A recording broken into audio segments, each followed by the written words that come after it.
Boa noite a todos, mais uma vez juntos, iniciando mais uma semana dos nossos estudos. Hoje a gente tem companhia, né, no nosso estudo rápido do livro dos Espíritos. Nós estamos no capítulo 7, da segunda parte do livro dos Espíritos, do seu primeiro tópico, da volta do espírito à vida corporal. Bom, então vamos lá. Na questão 336, Kardec vai perguntar: poderia dar-se não haver espírito que aceitasse encarnar numa criança que houvesse de nascer? Vejam só, Kardec aqui está supondo que haveria a possibilidade de você ter um corpo, um embrião em gestação, então, ou seja, a formação de um corpo físico, sem a prévia designação de um espírito. Então, ele está pressupondo que isso seria possível. E aí, por isso, ele pergunta: será que, se isso fosse possível, aconteceria de gestar-se um corpo sem o espírito que fosse nele habitar numa nova reencarnação? Então, essa é a pergunta do mestre. E os espíritos respondem, do mestre Kardec, tá, gente?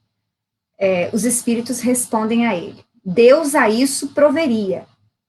Quando uma criança tem que nascer vital, está predestinada sempre a ter uma alma. Nada se cria sem que a criação presida um desígnio. Então, vejam só, essa resposta dos espíritos ela é muito interessante. Porque eles dizem assim, que quando uma criança tem que nascer vital, o que seria isso? Quer dizer, quando há a formação de um corpo físico, e essa formação do corpo físico é para que ele seja apto a ter vida,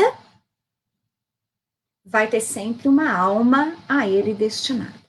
Vamos lembrar mais uma vez que quando destas informações prestadas por Kardec, não se tinha outras informações anteriores, não deste caráter aprofundado acerca do espiritismo e acerca da vida dos espíritos encarnados e desencarnados. Nós tínhamos, sim, textos esparsos de médiums anteriores mesmo à codificação do espiritismo, mas eles não eram muito específicos, nenhum deles era muito específico.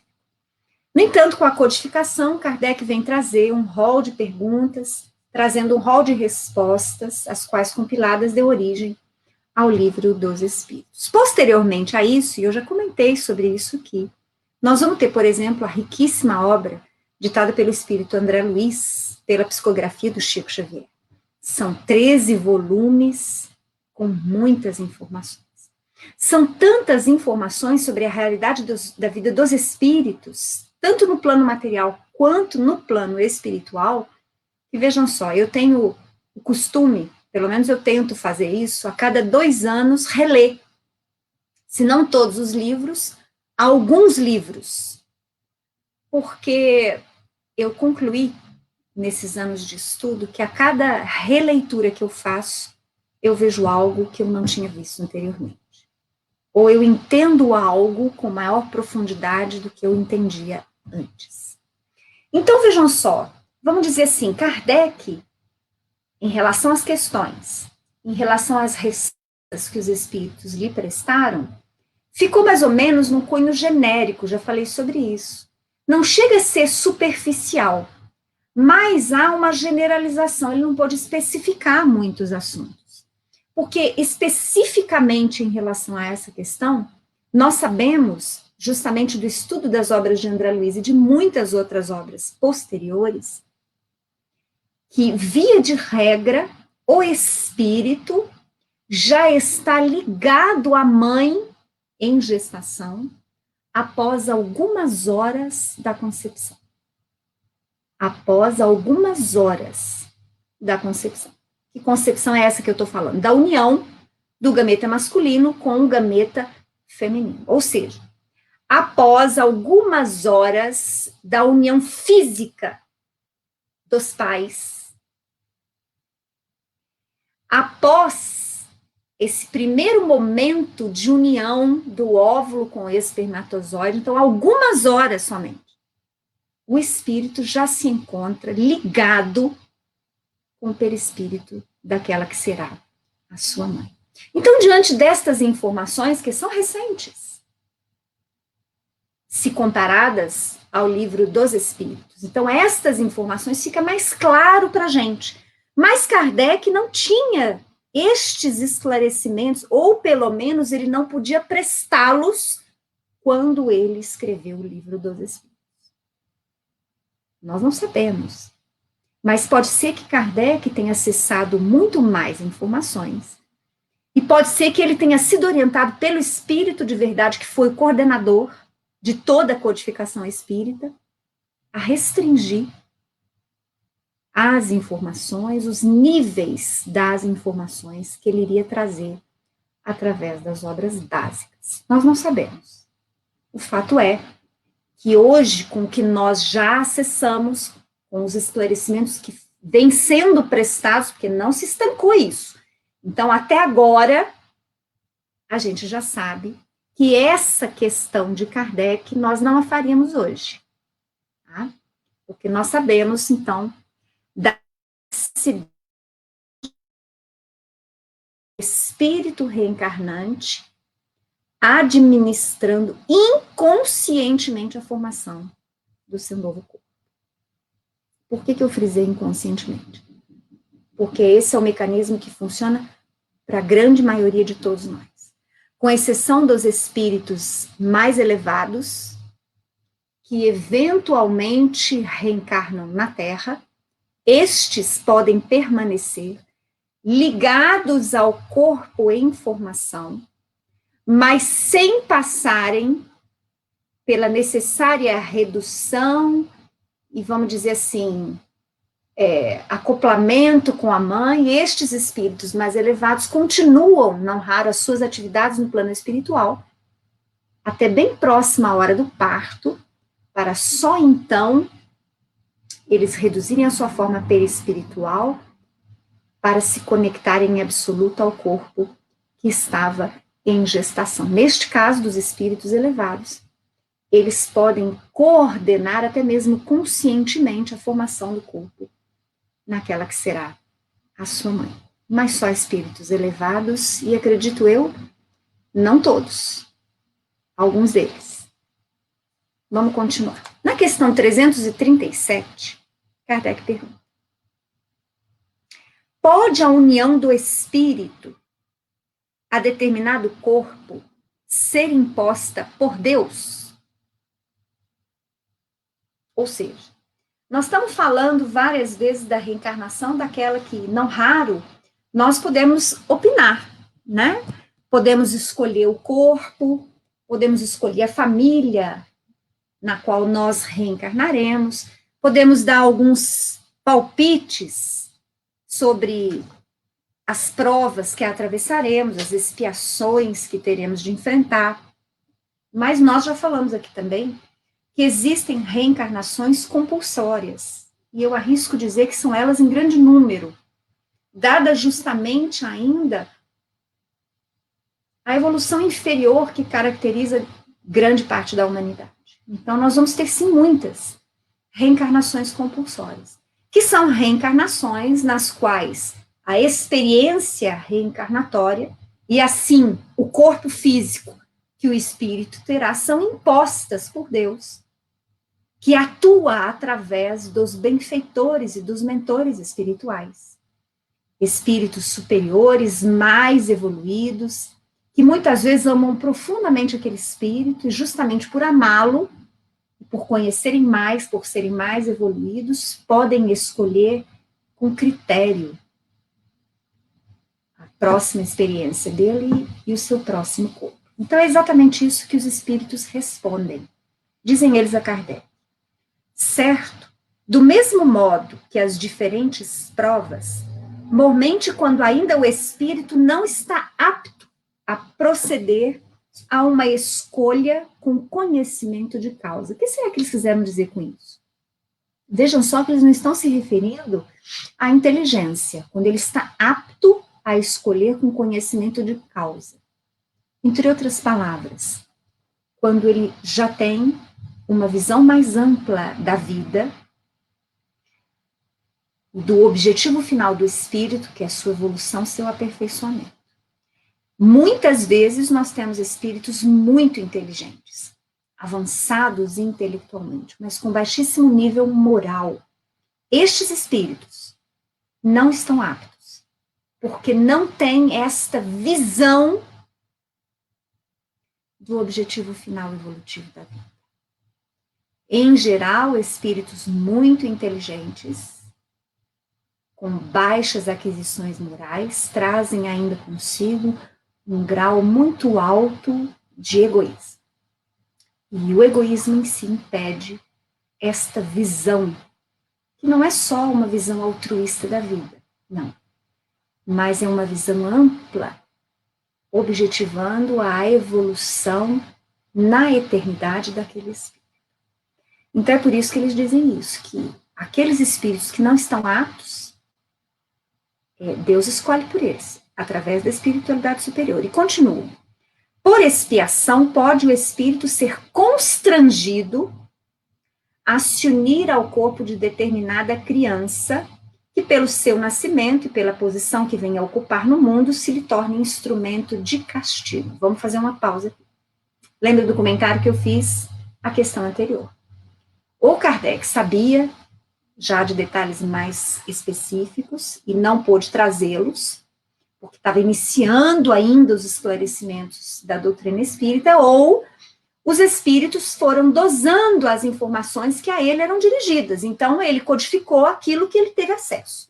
Porque, posteriormente a isso, nós temos mais esclarecimentos, inclusive mais específicos em relação à reencarnação, e de fonte segura, qual seja através de Chico Xavier e do espírito André Luiz.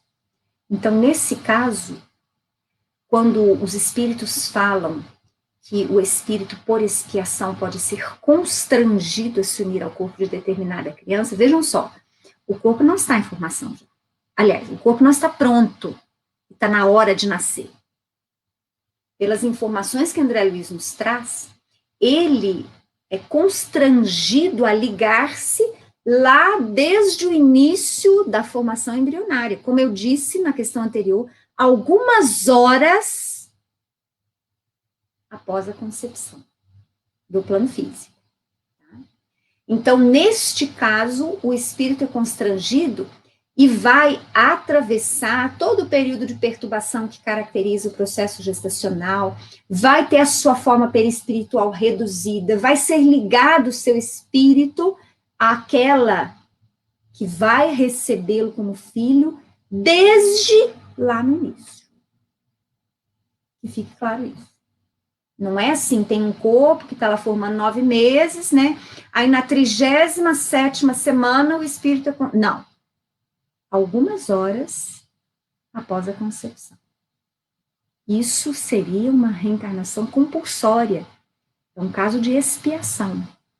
Mais uma vez, é interessante a gente colocar aí uma diferença de maneira simples entre provas e entre expiações. Prova é quando você estuda uma matéria e você pensa que você está afiado. Você estudou, você se dedicou, você se capacitou no plano do conhecimento, às vezes até treinou alguma prática, e aí você se sujeita à prova porque você quer avançar, você quer pular um degrau, você quer passar de ano.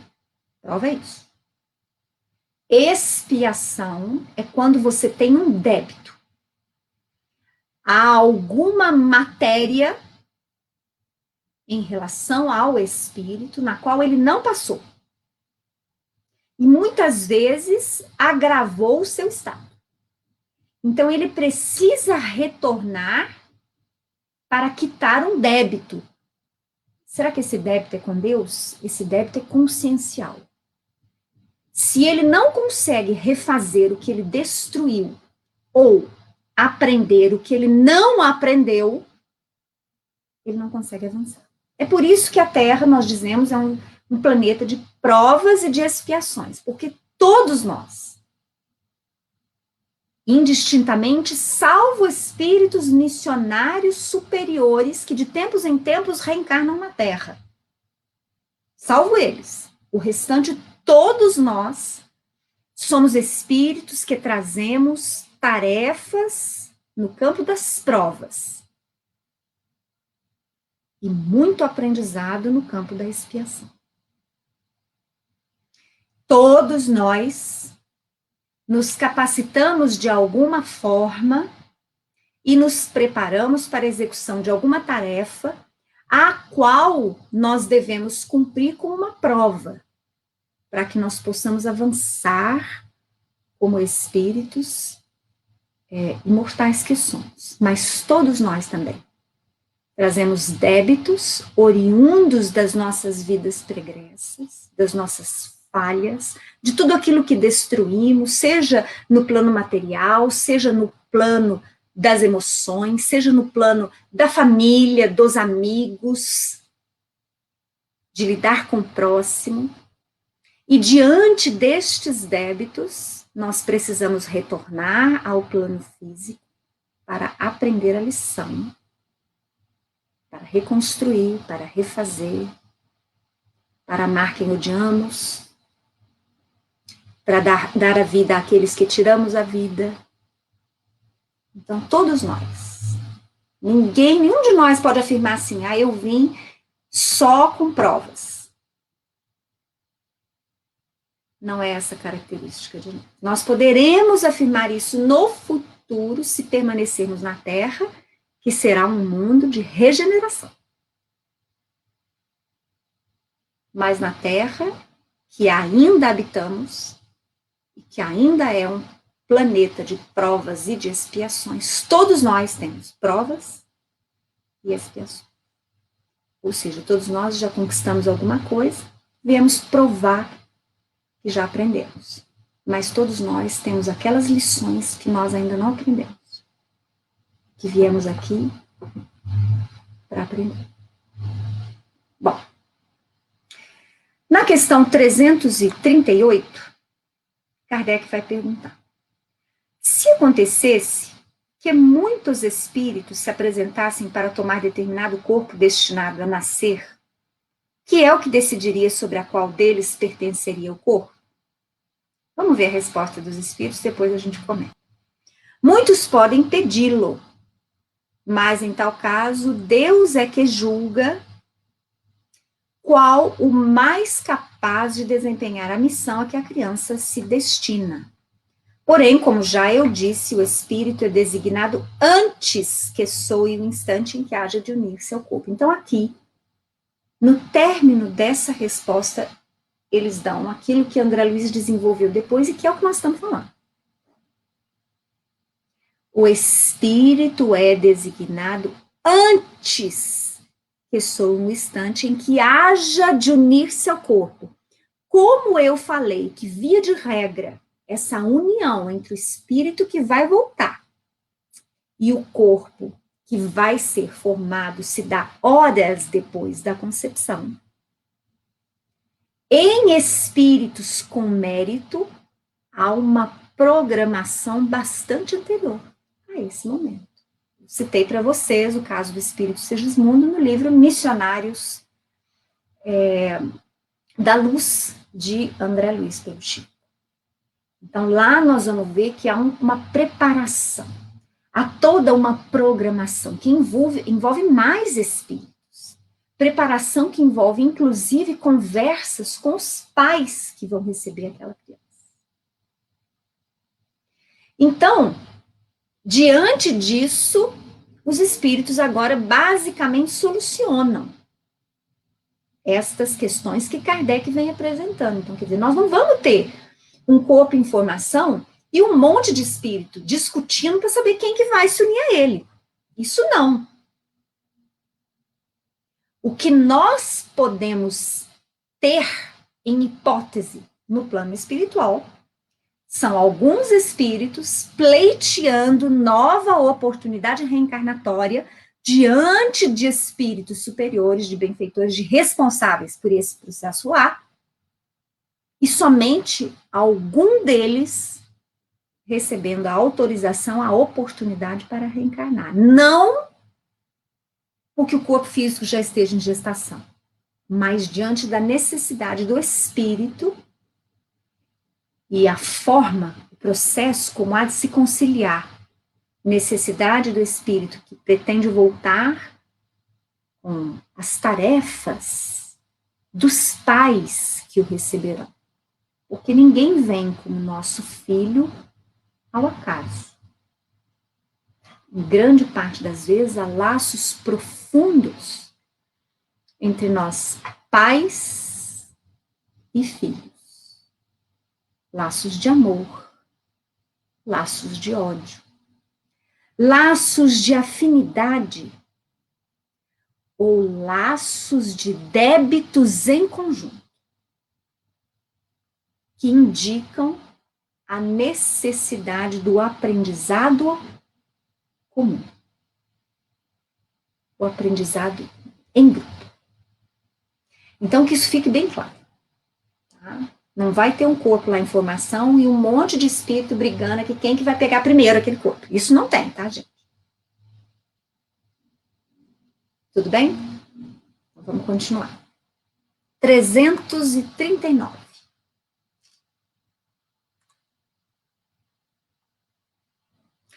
No momento de encarnar, o espírito sofre perturbação semelhante à que experiência ao desencarnar? Então, nós já estudamos sobre a desencarnação. Nós vimos, por exemplo, que não tem uma desencarnação igual a outra. Nós vimos fatores que influenciam uma desencarnação mais suave e uma desencarnação mais sofrida. Nós vimos, inclusive, que, via de regra, após a desencarnação, todo o espírito passa por um período de perturbação.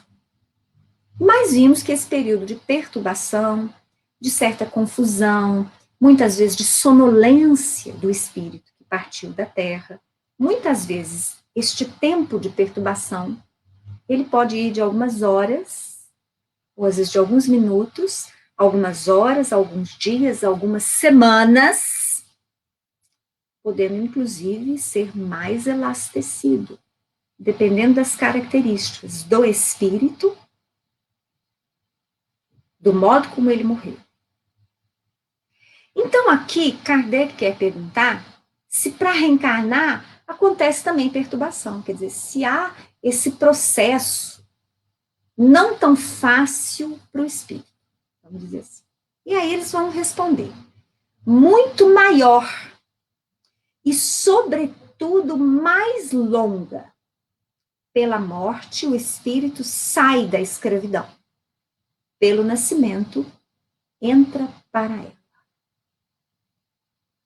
Interessante, né? Mas eu já comentei aqui, vocês vão se recordar, que assim como não há uma desencarnação igual a outra, não há uma reencarnação exatamente igual a outra. Por quê? Porque somos seres complexos. Essa complexidade a qual eu me refiro quer dizer que nós somos seres que contamos milhares de anos de existência, que contamos milhares de experiências nos planos materiais da vida e nos planos espirituais.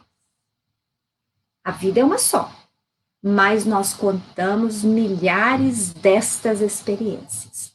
Em outras palavras, nós temos uma bagagem imensa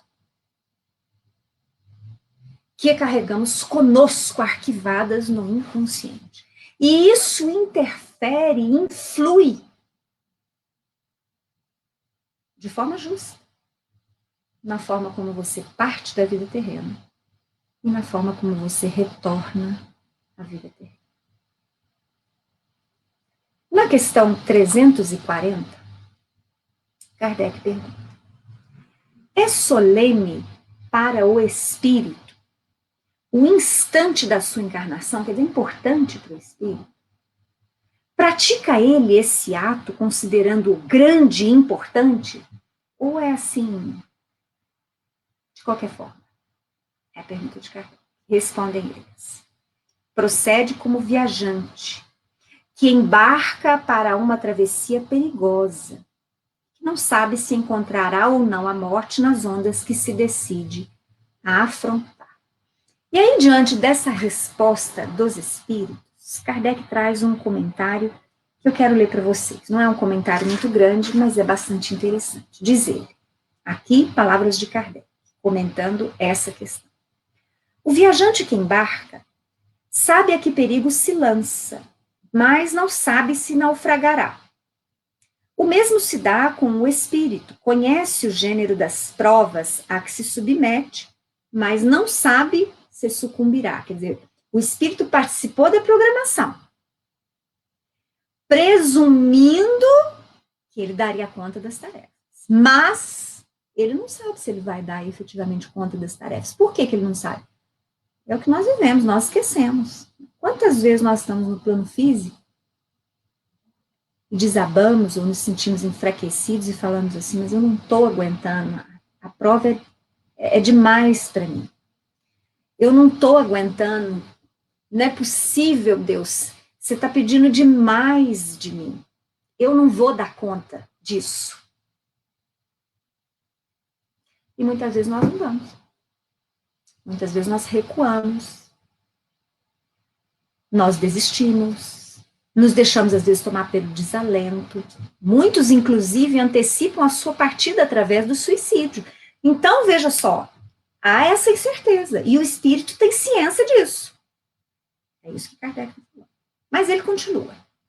Assim como para o espírito, a morte do corpo é uma espécie de renascimento, a reencarnação é uma espécie de morte, ou antes de exílio, de clausura. Por quê? O espírito se despede daqueles que ele ama, que estão do lado de lá, porque ele agora vai mergulhar no plano físico. Começar tudo de novo, vai ser criança de novo, vai ter o esquecimento, vai esquecer de tudo que sabia, vai ter que aprender a ler, a andar, a escrever, falar. Diz Kardec, ele deixa o mundo dos espíritos pelo mundo corporal, como o homem deixa este mundo por aquele.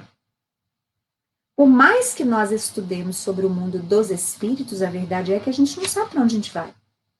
A gente entende sobre a lei de sintonia, a princípio nós buscamos melhorar-nos para que sejamos atraídos para um plano espiritual melhor, mais harmonizado, mas ninguém tem certeza para onde vai. A gente quer muito ir para uma colônia que nos acolha, mas a gente não sabe.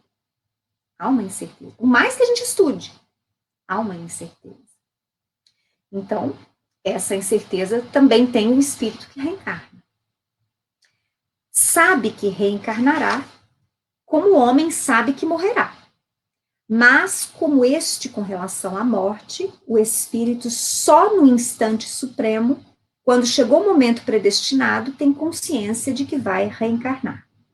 Então, qual homem em agonia, dele se apodera a perturbação, e se prolonga até que a nova existência se ache positivamente encetada.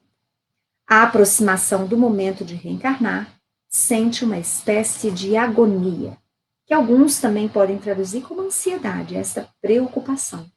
Nós vamos ver lá no livro Nosso Lar, que a dona Laura, ela reflete preocupação momentos antes do seu retorno ao plano físico. Mas aqui eu quero fazer só uma pausa, comentando esse comentário de Kardec, quando ele fala que o espírito só no instante supremo, quando chegou o momento predestinado, tem consciência de que vai reencarnar. Diante de todos os comentários que nós já fazemos, nós já sabemos que isso aqui é relativo. Um espírito que participou de uma programação reencarnatória, um espírito mais consciente, medianamente equilibrado, ele sabe com antecipação, porque ele está se programando para retornar. Mas ele vai entrar efetivamente no estado de perturbação, naquilo que eles falam como um sentimento de agonia, quando ele iniciar o processo de redução, de perda da forma perispiritual, que é similar à morte. Momento este que após essa redução, após a perda do corpo perispiritual, o seu espírito vai ser unido ao perispírito da mãe, que já de algumas horas, no seu físico, procede a multiplicação das células na formação de um novo embrião. Entenderam? Será que em alguma hipótese eu posso ter um espírito que desconheça esse momento, então que seja o caso disso que Kardec está falando? Quer dizer, só naquele momento é que ele, às vezes, toma ciência. As reencarnações compulsórias.